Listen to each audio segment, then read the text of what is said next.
IMG భూములను బిల్లీరావుకు గతంలో అప్పగించారని వాటిని తాను అధికారంలోకి వచ్చాక సుప్రీంకోర్టులో పోరాడి గెలిచామన్నారు సీఎం. ఆ భూములను తిరిగి తీసుకుంటే వారికెందుకు బాధ కలుగుతుందో అర్థం కావడం లేదన్నారు సీఎం రేవంత్.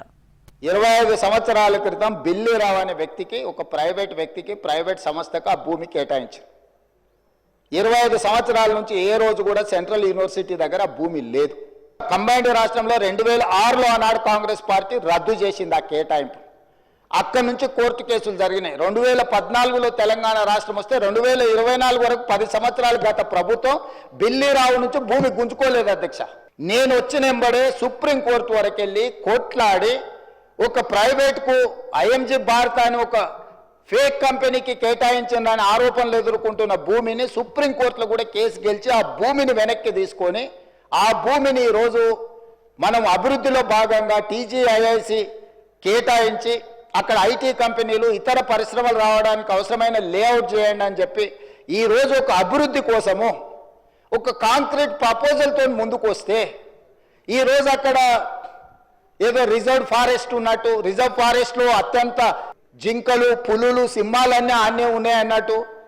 జింకలు, పులులు, సింహాలు లేవు అధ్యక్ష. ఆ చుట్టుముట్టుతో కొన్ని గుంటనక్కలు చేరి ఇట్లా వ్యవహరిస్తున్నాయి అధ్యక్ష. గుంటనక్కలకు గుణపాఠం చెప్తాం అధ్యక్ష. అది 100% డెవలప్డ్ ఏరియా. యూనివర్సిటీకి భూములతో సంబంధం లేదన్నారు సీఎం రేవంత్. అక్కడ లేకులు, అరుదైన జీవజాలం ఉందంటూ లేనిపోని ఆరోపణలు గుప్పిస్తున్నారని ఆరోపించారు సీఎం. యూనివర్సిటీకి ఏం సంబంధం అధ్యక్ష?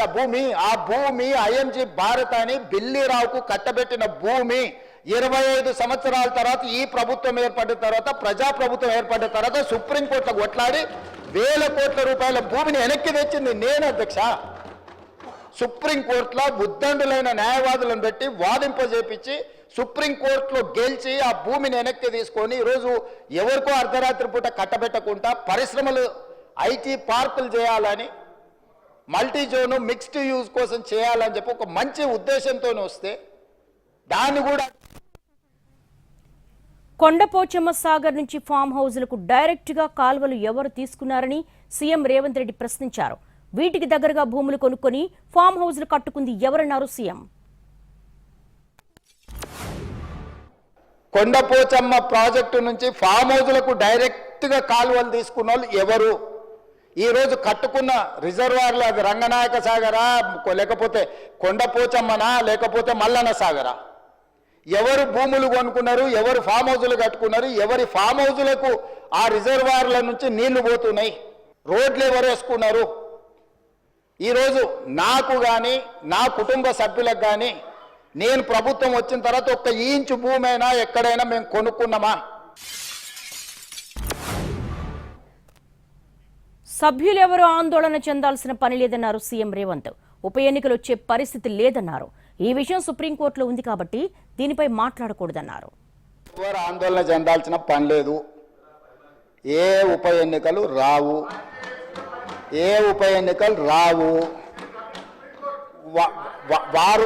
వారి ఉప ఎన్నికలు వారు కోరుకున్నా రావు. ఎందుకంటే ఒకవేళ వారు ఎటు వచ్చినా ఏ ఉప ఎన్నికలు రావు. అక్కడ అదేవిధంగా హరీష్ రావు గారు బాగా గుర్తు చేశారు. విషయం సుప్రీంకోర్టులో ఉంది.